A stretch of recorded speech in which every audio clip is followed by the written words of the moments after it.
नमस्कार, आप हैं वीआईपी न्यूज के साथ और मैं हूं शीरीन सिद्दीकी। खबरों की शुरुआत करने से पहले आइए एक नजर डालते हैं हेडलाइंस पर। सीएम भूपेश बघेल ने डॉक्टर रमन सिंह पर तंज कसा। सीएम ने कहा कि अभिषेक सिंह का वीडियो सभी ने देखा है और जिस प्रकार से भाजपा द्वारा इस घटनाक्रम को बढ़ाने की कोशिश की जा रही है, ये बेहद निंदनीय है। लखीमपुर खीरी हिंसा मामले को लेकर कांग्रेस नेताओं द्वारा देश भर में आज मौन प्रदर्शन किया गया। राजधानी रायपुर में भी इस प्रदर्शन की झलक देखने को मिली। देश में कोयला संकट और छत्तीसगढ़ में कोयले की कमी को लेकर छत्तीसगढ़ के मुख्यमंत्री भूपेश बघेल का बयान सामने आया है। उन्होंने कहा है कि छत्तीसगढ़ में कोयले की आपूर्ति बिना किसी रुकावट के चलती रहेगी।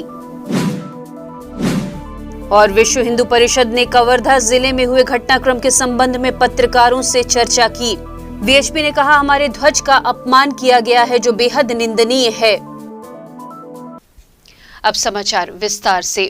मुख्यमंत्री भूपेश बघेल बेमेतरा जिले की साजा विधानसभा छत्तीसगढ़ शासन के कृषि मंत्री रविंद्र चौबे के ग्राम देउर गांव पहुंचे, जहां गांव में स्थित शक्तिपीठ महामाया मां की पूजा अर्चना कर छत्तीसगढ़ की खुशहाली के लिए आशीर्वाद दिया। इस अवसर पर उनके साथ कृषि मंत्री रविंद्र चौबे और क्षेत्रीय विधायक आशीष छाबड़ा भी मौजूद रहे। इसके पूर्व मुख्यमंत्री कृषि मंत्री के घर पहुंचकर भोजन किया और क्षेत्र के नेताओं से मुलाकात की। आखिर में मंदिर पहुंचे, जहां ग्रामीणों और वरिष्ठ जनों से मुलाकात की। अब हमारे मन के गांव वाला मन के किसान के मजदूर के गरीब के सरकार बने और ऐसा सरकार बने जिसमें ऐसा उदाहरण कोनो जगह नहीं मिले देश और दुनिया में कि कोनो सरकार 2500 रुपये में धान खरीदा थोड़ी, कोनो सरकार 9,000 रुपये प्रति एकड़ राजीव गांधी न्याय योजना के तहत दे थोड़ी। अब बढ़ते हैं अगले खबर की ओर। कवर्धा हिंसा मामले को लेकर लगातार बयानबाजियां सामने आ रही हैं। पूर्व मुख्यमंत्री डॉक्टर रमन सिंह के बाद अब मुख्यमंत्री भूपेश बघेल का बयान भी सामने आया है। उन्होंने डॉक्टर रमन के कवर्धा दौरे और उनके बयान पर पलटवार करते हुए कहा कि रमन सिंह के बेटे का वीडियो सभी ने देखा है और जिस प्रकार से भाजपा द्वारा इस घटनाक्रम को बढ़ाने की कोशिश की जा रही है, ये बेहद निंदनीय है। उन्होंने प्रदेश में शांति व्यवस्था बनाए रखने की अपील भी की है और कहा है कि मामले में जो भी दोषी पाए जाएंगे उनके खिलाफ सख्त कार्रवाई की जाएगी। छत्तीसगढ़ में शांति स्थापित हो, कवर्धा में शांति स्थापित हो, सब लोग प्रयास कर रहे हैं, लेकिन जिस प्रकार से भारतीय जनता पार्टी इस घटनाक्रम को बढ़ाने की कोशिश कर रहे हैं, ये बेहद निंदनीय है।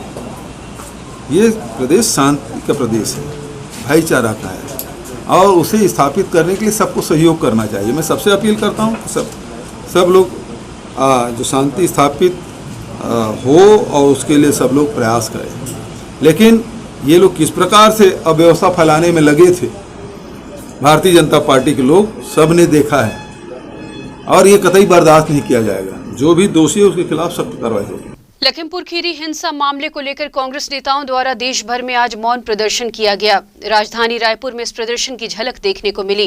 रायपुर के अंबेडकर चौक में बहुत से कांग्रेस नेताओं ने मिलकर मौन प्रदर्शन किया। प्रदर्शन के बाद संसदीय सचिव विकास उपाध्याय ने बताया कि केंद्रीय मंत्री अजय मिश्रा और योगी सरकार की बर्खास्तगी की मांग को लेकर मौन प्रदर्शन किया गया।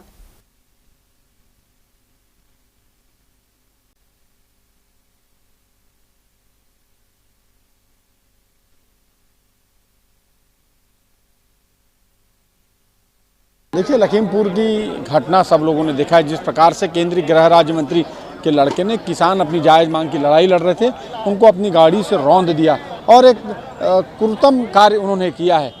गृह राज्य मंत्री की इस्तीफे की मांग और उत्तर प्रदेश सरकार, योगी सरकार को बर्खास्त करने की मांग प्रधानमंत्री जी से और राष्ट्रपति से हम लोग कर रहे हैं। कांग्रेस के तमाम साथी मौन व्रत रखे थे। पूरे हिंदुस्तान में आज मौन व्रत है। सरकार चुप बैठी है, जनता परेशान है, इसलिए हम सब मौन व्रत रखकर न्याय की मांग कर रहे हैं। भारतीय जनता पार्टी किस मुंह से बात कर रही है? किसानों के मामले में बात हो तो ये लोग क्या नहीं करते थे?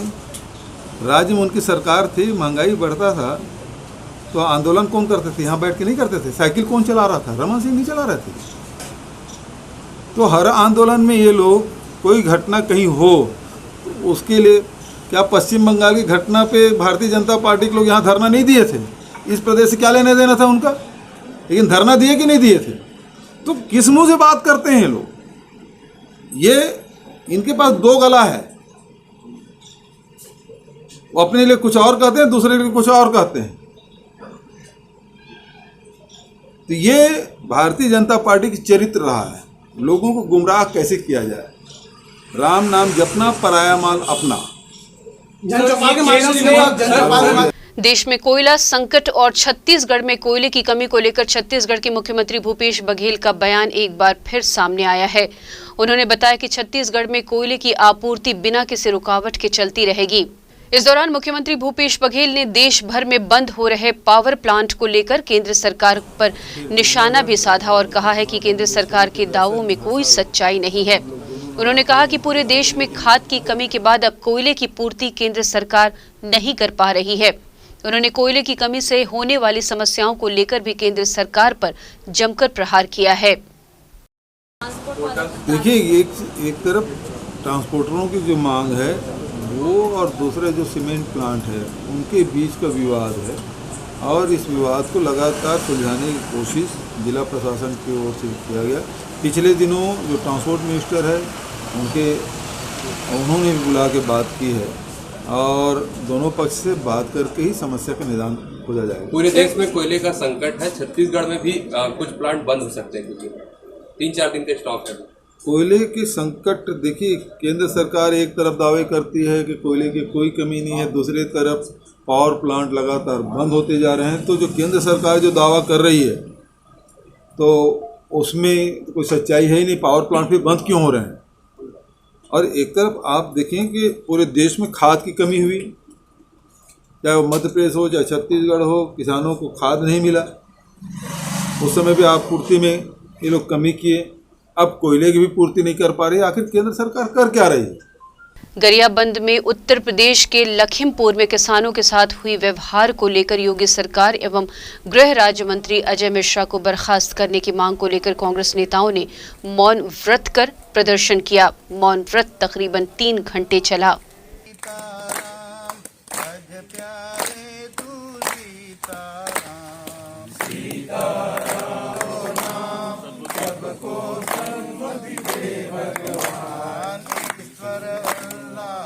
मौन धरना प्रदर्शन जो करा गया वो क्या है कि दुर्भाग्य से अंग्रेज़ों के ज़मानों की याद आ रही है। जो अंग्रेज़ जिस तरह से तानाशाह थे, वैसे ही केंद्र में जो है एक प्रधानमंत्री और जो होम मिनिस्टर है उनकी तानाशाही चल रही है कि एक जिस मंत्री को कहना चाहिए जो है रक्षा करना चाहिए, और वो वही मंत्री का लड़का ऐसा बोलते हैं, मतलब वो तो साक्ष्य के बाद सिद्ध होगा, अभी तो उसको FIR हुआ है और सब हो रहा है। तो उसने ऐसा बोलते हैं कि उसने लड़के ने जो है वो कुचल के मार दिया कई लोगों को।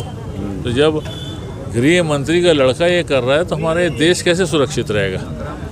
अगली खबर की ओर रुख करते हैं। छत्तीसगढ़ में कवर्धा विवाद में गिरफ्तार किए गए लोगों से मुलाकात करने पूर्व मुख्यमंत्री डॉक्टर रमन सिंह दुर्ग रवाना हुए। दुर्ग जाने से पहले उन्होंने कवर्धा की स्थिति को लेकर प्रदेश सरकार पर गंभीर आरोप लगाए हैं। उन्होंने कहा है कि प्रशासन की अनदेखी का ये नतीजा है कि कवर्धा जैसी शांति प्रिय जगह पर इस तरह का उन्माद सामने आया है। उन्होंने ये भी बताया कि आज मामले में गिरफ्तार लोगों से वे मुलाकात कर उनके हालचाल जानेंगे, वहीं पूरे घटनाक्रम की जानकारी भी उनसे लेंगे। आज केंद्रीय जेल दुर्ग में कबीरधाम जिले के करीब 70 हमारे युवा साथी उनको गिरफ्तार करके रखा गया है, और आज उनसे मुलाकात करने जा रहा हूँ। मेरे साथ प्रदेश अध्यक्ष जी भी हैं और उनसे बातचीत मुलाकात होगी।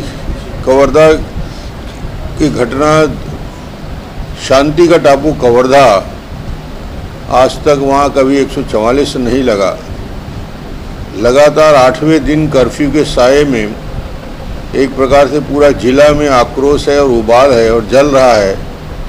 इतनी बड़ी घटना निश्चित रूप से 3 साल इस सरकार के तुष्टीकरण की वजह से पूरे क्षेत्र में लोगों के मन में सरकार के मंत्री के प्रति आक्रोश भी था, और जिस प्रकार इस पूरी घटनाक्रम में हुआ है और एक पक्षी कार्रवाई करके 3 तारीख की घटना हुई जब भगवा ध्वज को पैरों से कुचला गया, उस समय दुर्गेश राम के युवक ने आपत्ति की तो उसके साथ मारपीट किया गया, उसको घायल कर दिया गया।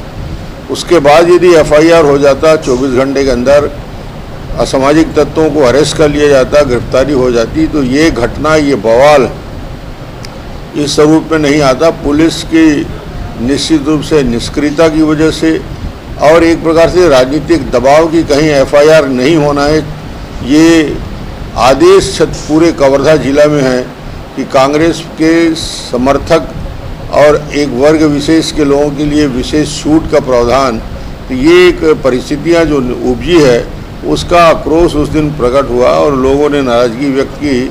मगर उसके बाद भी पूरी शांतिपूर्वक तरीके से इन सब घटना के बाद भी ऐसे ऐसे धारे लगाए गए हैं उनके खिलाफ और 70 के आसपास लोगों को अरेस्ट किए गए हैं। तो ये सरकार पहली बार हो रहा है कि छत्तीसगढ़ में और मध्य प्रदेश में नवरात्रि में हमारे युवा जेल में हैं और ये सरकार की स्थिति को प्रकट करता है। जिला विकास समन्वय एवं निगरानी समिति की समीक्षा बैठक आज रायपुर कलेक्ट्रेट परिसर स्थित रेड क्रॉस भवन में आयोजित की गई है। ये बैठक सांसद सुनील सोनी द्वारा ली गई। बैठक के दौरान उनके साथ पूर्व मंत्री ब्रजमोहन अग्रवाल, रायपुर कलेक्टर सौरभ अग्रवाल, विधायक धनेन्द्र साहू सहित विभागीय अधिकारी और जनप्रतिनिधि भी मौजूद रहे। जानकारी के मुताबिक आज की इस समीक्षा बैठक में कुल 42 एजेंडों पर चर्चा हुई, जिसमें जनता के हित से जुड़े अनेक मुद्दे भी शामिल थे। VIP न्यूज बुलेटिन में फिलहाल वक्त है एक छोटे से ब्रेक का। कुछ और खबरों के साथ जल्द हाजिर होते हैं।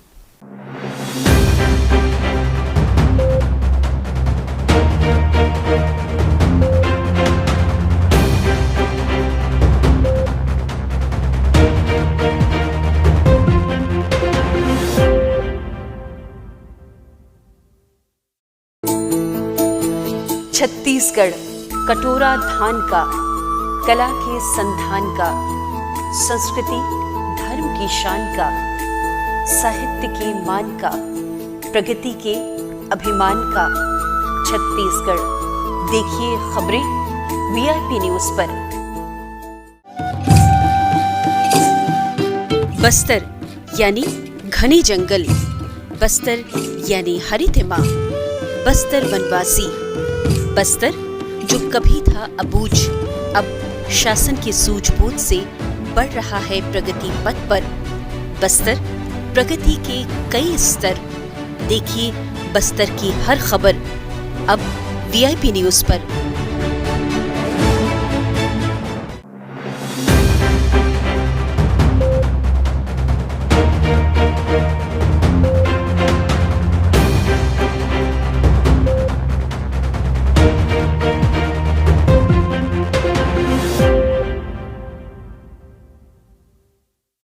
ब्रेक के बाद एक बार फिर आपका स्वागत है। आइए देखते हैं हमारा खास कार्यक्रम सुभाष के बाद।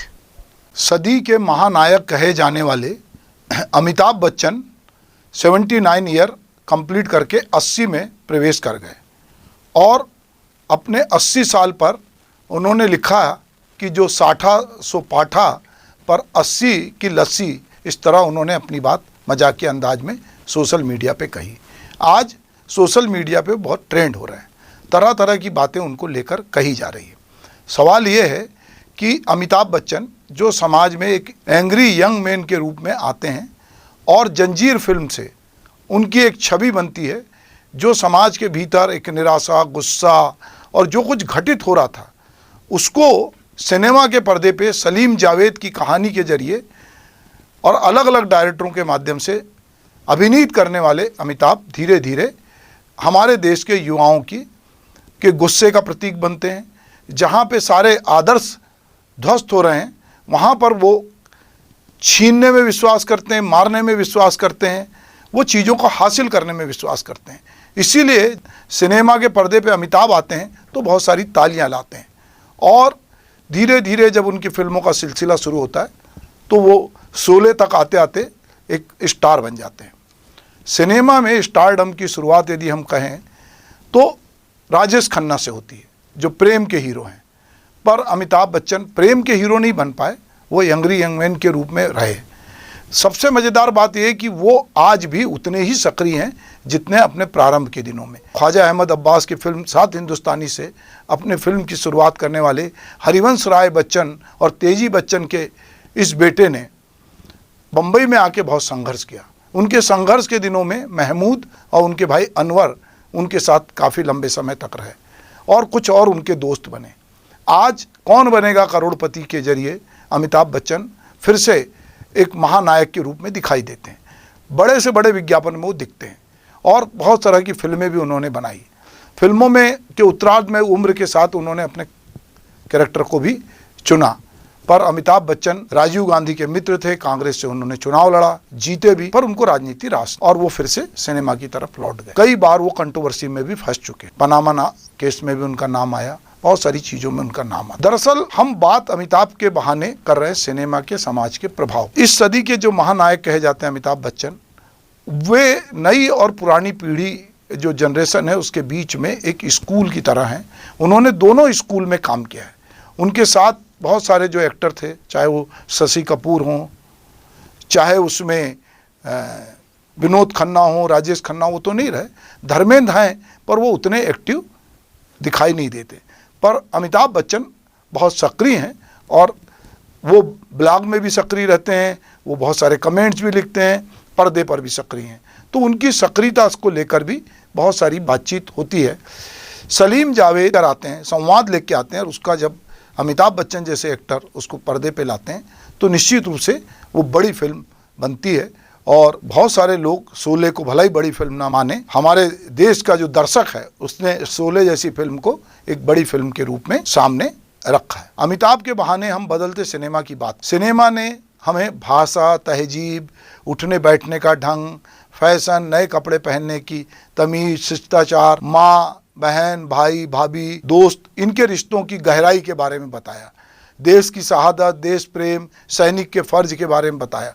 बहुत सारे गानों ने इस तरह की बातें सिनेमा के जरिए हम तक पहुंचाई जो हमारी संवेदनाओं को जगाती है। गर्म हवा हो, मदर इंडिया हो, रोटी हो, 2 आंखें 12 हाथ हो, ये सब प्रोग्रेसिव सिनेमा था जिसमें शाहिर जैसे लिखते हैं कि तू हिंदू बनेगा ना मुसलमान बनेगा, इंसान की औलाद है, इंसान बनेगा। आज जो सिनेमा बन रहा है उसको लेकर बहुत विवाद होते हैं।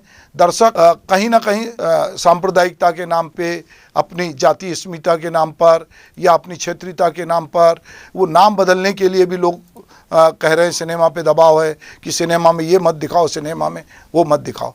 पर यही वो सिनेमा है जहाँ पे यूसुफ खान आते हैं और दिलीप कुमार के रूप में होते हैं और स्वीकार किए जाते हैं। अमिताभ बच्चन इलाहाबाद से, दिल्ली से अपनी यात्रा करके बम्बई पहुंचते हैं और एक महानायक की छवि अपने काम से करते हैं और धीरे धीरे उनका काम बोलता है। और आज वो जितने ऊर्जा के साथ, उत्साह के साथ, उमंग के साथ जब पर्दे पे आते हैं कौन बनेगा करोड़पति के, तो ये देखते बनता है कि उनसे आधी से भी कम उम्र की औरतें, बच्चे, बहुत सारे लोग उनसे मिलना चाहते हैं, उनके नज़दीक जाना चाहते हैं। अभी जब से कोरोना काल आया है, इस कोरोना काल में OTT प्लेटफॉर्म का चलन बढ़ा है, सिनेमा में लोग कम गए। पर चूंकि अमिताभ बच्चन ने इस खेल को शायद पहले समझ लिया था कि वो टीवी के पर्दे पर बहुत पहले आ गए थे। जब लोग टीवी से परहेज कर रहे थे तो अमिताभ बच्चन टीवी पे प्रकट हुए और टीवी पे आने के बाद ही उनका एक नया अवतार हुआ जो कि वो एक बड़े हीरो के रूप में आज भी हैं। क्योंकि इस दौर में सिनेमा जब बंद हुआ पर टीवी का पर्दा चालू था और अमिताभ बच्चन जो है वो एक सुपरस्टार के रूप में आज तक छाए हुए हैं। नवरात्रि का उत्सव छत्तीसगढ़ में बड़े ही उल्लास के साथ मनाया जाता है। नवरात्रि के दिनों में मां दुर्गा की उपासना, माता की भजन कीर्तन और जस गीत गाकर की जाती है। लेकिन पिछले कुछ वर्षों से कोरोना की दहशत के कारण नवरात्रि में होने वाले उत्सव में कमी देखने को मिली है। जसगीत और भवन मंडली की वो धूम फीकी पड़ी है। अनुमति नहीं मिलने से मायूस थे। इस बार अचानक प्रशासन ने अनुमति दी। ऐसे में समिति वालों को जगराता आयोजित करने में मशक्कत करनी पड़ी। इसके बावजूद जसगीत गायकों को उम्मीद है कि नवरात्र के शेष बचे 4 दिनों में छोटे बड़े कलाकारों को प्रस्तुति देने का मौका जरूर मिलेगा। जो कलाकार पिछले 1.5 साल से निराश बैठे थे, उनके चेहरे पर फिर से चमक छा जाएगी। मां दुर्गा की आराधना का महापर्व नवरात्र चल रहा है। देश के साथ साथ छत्तीसगढ़ में भी बड़े ही उल्लास के साथ नवरात्र का पर्व मनाया जाता है। मां की उपासना करने के लिए भक्त भजन कीर्तन और जस गीत गाकर मां की उपासना करते हैं। लेकिन पिछले कुछ समय से कोरोना की दहशत के कारण ये त्यौहार जो है वो फीकी पड़ी है। लेकिन अचानक से प्रशासन की अनुमति के चलते अब जस गीत कलाकारों को राहत मिली है। राजधानी रायपुर में सुसाइड का एक और मामला सामने आया है। मोहदापारा स्थित होटल मिडटाउन में कमरा नंबर 207 में दिल्ली निवासी एक व्यक्ति ने फांसी लगाकर खुदकुशी कर ली है। पुलिस ने शव को कब्जे में लेकर पोस्टमार्टम कराने के बाद परिजनों को सौंप दिया है। बताया जा रहा है कि मृतक अशोक कुमार 8 अक्टूबर को होटल में चेक इन किया था। 9 अक्टूबर की सुबह होटल के कर्मचारियों ने उन्हें देखा भी। इसके बाद परिजनों ने होटल में फोन कर अशोक द्वारा फोन रिसीव नहीं करने की जानकारी दी, जिस पर होटल के कर्मचारियों ने कमरे में जाकर देखा तो अशोक फांसी के फंदे से लटका हुआ था। पुलिस ने इसके पास से 8 पेज का सुसाइड नोट भी बरामद किया है। सुसाइड नोट में अशोक ने अपने किसी डीके नाम के साथी पर लेन देन में गड़बड़ी का आरोप लगाते हुए उसे मौत का जिम्मेदार बताया है। ये पूरा मामला थाना मोहदापारा क्षेत्र के अंतर्गत होटल मिड टाउन का है। मृतक जो अशोक कुमार नई दिल्ली का रहने वाला था, वो वैष्णोनी शिक्षण संस्थान नामक एक डिस्टेंस एजुकेशन का काम करता था। उसके तहत वो बच्चों को स्कूलों कॉलेजों में एडमिशन करवाता था। इसने अभी 8 तारीख को होटल मिड टाउन में चेक इन किया था और उसके पश्चात जब वो 9 तारीख को कोई रिस्पांस नहीं दिया तो उसके परिजनों द्वारा होटल में फ़ोन किया गया। जब दरवाज़ा को खटखटाया गया तो नहीं खोला, तो उसके बाद होटल के कर्मचारी द्वारा पुलिस को सूचना दी गई, जिस पर पुलिस की उपस्थिति में दरवाज़ा तोड़ा गया। जब देखा गया तो मृतक फांसी की अवस्था में पाया गया था। जब आसपास और कमरे की तलाशी की गई तो एक सुसाइड लेटर मिला है, जिसमें उसने अपनी मौत की जिम्मेदार डीके नामक व्यक्ति को बताया है, जिसके साथ उसका जो लेन देन का मामला था।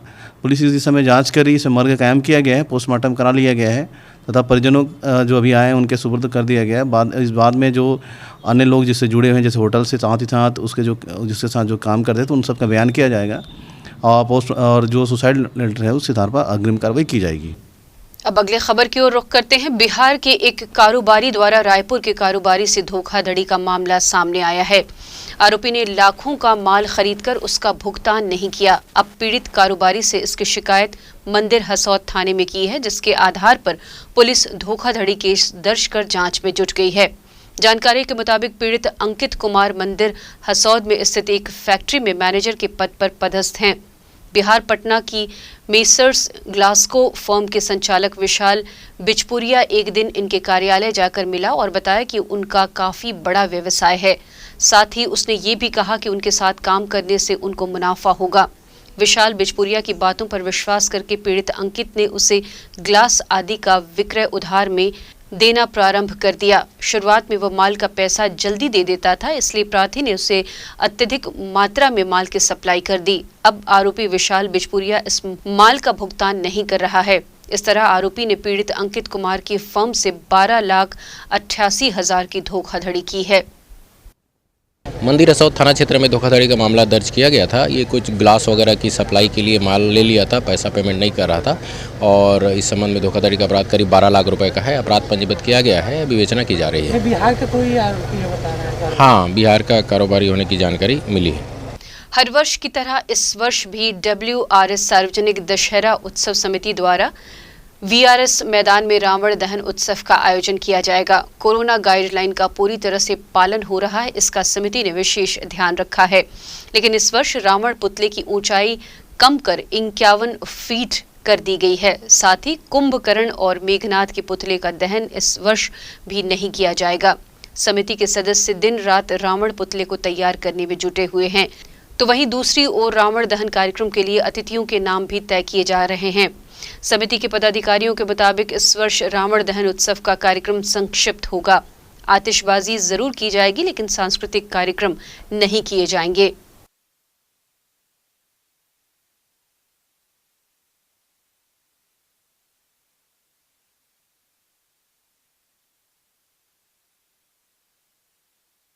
छोटा स्वरूप किया गया है। गाइडलाइन का पालन करते हुए सारी तैयारियां हम लोग जो भी हो सकता है यहाँ पर हम लोग चाहते हैं कि जो कई वर्षों का जो परंपरा चला आ रही है उस परंपरा के तहत एक जो पूजा होती है, पूजा के तहत रावण दहन करेंगे और मुख्यमंत्री जी और राज्यपाल से भी निवेदन करेंगे, जाके वो भी कार्यक्रम में शामिल होने के लिए उनसे भी निवेदन करेंगे। और आज कलेक्टर, महापौर, कलेक्टर महोदय, एसपी, नगर निगम कमिश्नर, सभी जन हम लोग यहाँ पर सब देखे हैं, जो क्या क्या व्यवस्था को लेकर। पुलिस के अधिकारी भी थे, बहुत सारे सब जन उन्होंने देखा है। और हम लोग चाहते हैं कि गाइडलाइन के तहत काम हो। हम लोग किसी को निमंत्रण पत्र नहीं दे रहे हैं, नहीं कोई बाहर से कोई कार्यक्रम नहीं, कोई मंच का कार्यक्रम नहीं, कोई ऑर्केस्ट्रा नहीं, कोई बाहर से कोई कलाकार को नहीं बुलाए जा रहे हैं। सरगुजा सिंचाई विभाग सरगुजा के द्वारा अलगा बांध पर 2 साल पहले गांव के बीचों बीच कंक्रीट नहर का निर्माण कार्य कराया गया था, जहां नहर के माध्यम से दर्जनों गांव के किसानों को इसका लाभ पहुंचाना था। लेकिन आज यही नहर किसानों के लिए मुसीबत बन गई है। नहर के टूटने के कारण बड़ा होल होने से इसका पानी दर्जनों किसानों के खेतों में जाने से धान की पक्की फसल खराब हो सकती है। मामला सरगुजा जिले के लखनपुर विकास खंड का है। ये नहर करीब करीब 2 साल बनने में हुआ था और आज देखा जाए तो हाथी जैसा फूट के मतलब किसानों का खेत में लबालब पानी बह रहा है। करीबन 10 एकड़ ज़मीन पर नुकसान ही नुकसान कर रहे हैं। फसल पाक कर तैयार है और उसको काट के ज़मीन पर मढ़ाने के लिए कोई जगह नहीं है कहिएगा। पानी जिसका अधिकारी कोई ध्यान नहीं दे रहे हैं, कहने पर भी मतलब कोई ध्यान ही नहीं दिए। और किसान का समस्या इतना बढ़ गया है कहिएगा, धान पाक के सड़ जाएगा, उसको न तो लैंप्स लेगा, न तो कोई सोसाइटी में लेगा, न खाने योग लगेगा, कड़ुआ हो जाएगा। कौन सा आ रहा है अलगा बांध 2 साल पहले। तो इसकी शिकायत एसडीओ जब दौरा में आई थी यहाँ देखने के लिए कोसगा, तो उसी समय मैं उनको बोला कि यहाँ लीकेज है, इस लीकेज को सीमेंट गिट्टी और बालू से पैक करवाइए। लेकिन उनका काम तक नहीं सुना, कहना चाहिए। हम लोग आवाज़ उठाए इनके बारे में, मैं बोला तो उसके बाद कहिएगा फूट के ज़बरदस्त। अब किसान तो परेशान है कहिएगा, जब गीलापन हो जाएगा धान तो न तो सोसाइटी लेता है, न तो कोई कहना चाहिए कि आपका राइस मिल लेता है। विश्व हिंदू परिषद ने कवर्धा जिले में हुए घटनाक्रम के संबंध में पत्रकारों से चर्चा की। वीएचपी ने कहा कि हमारे भगवा ध्वज का अपमान किया गया है, जो बेहद अफसोसनाक है, जिसको लेकर वीएचपी आक्रोश रैली निकालेगी। विश्व हिंदू परिषद का ये भी आरोप है कि ये सोची समझी साजिश के तहत घटना को अंजाम दिया गया है, जिसकी निष्पक्षता पूर्वक जांच की मांग की जाएगी। दोषियों के विरुद्ध कार्रवाई न करके प्रशासन द्वारा वहां पर एक तरफा कार्रवाई की जा रही है, उसके विरोध में ये आयोजन कल आक्रोश रैली एवं धरना व ज्ञापन का कार्यक्रम रखा गया। पूर्ण छत्तीसगढ़ में जिला केंद्र में कल 12 अक्टूबर को 1 बजे इस प्रकार के आक्रोश रैली है।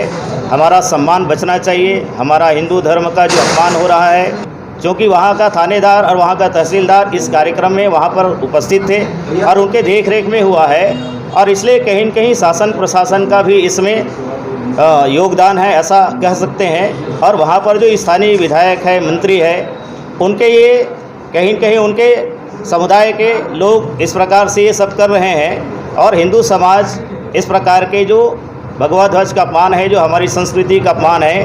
भगवा ध्वज ये सामान्य झंडा नहीं है, ये हमारे धर्म संस्कृति का, हमारे ऋषि मुनियों का त्याग तपस्या का, बलिदान का प्रतीक है। अब अगले खबर की ओर रुख करते हैं। भारतीय जनता पार्टी सरगुजा ने आज विधानसभा स्तर पर धरना प्रदर्शन किया। दरअसल भाजपा का आरोप है कि छत्तीसगढ़ सरकार ने केंद्र की योजना के तहत प्रधानमंत्री नरेंद्र मोदी के द्वारा 5 किलो प्रति परिवार अतिरिक्त चावल का वितरण करना था। कोरोना काल में जरूरतमंद परिवारों को छत्तीसगढ़ सरकार ने चावल का घोटाला किया है, ये आरोप भी लगाया। इसकी जांच करने की मांग भी रखी जानी चाहिए।